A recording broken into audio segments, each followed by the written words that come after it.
నిత్యమైన కృపతో నీకు వాత్సల్యము చూపుదును. యెషయా 54:8.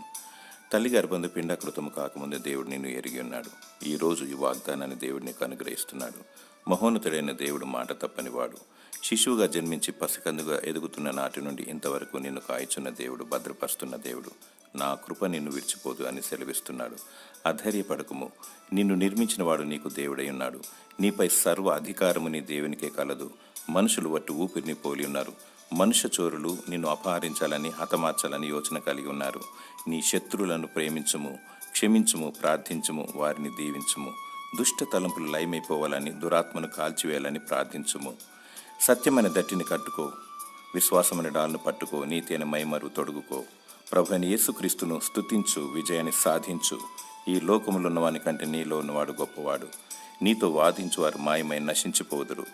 దేవుడు తన కనుపాప వలె నిన్ను కాపాడునుగాక. ఆమేన్.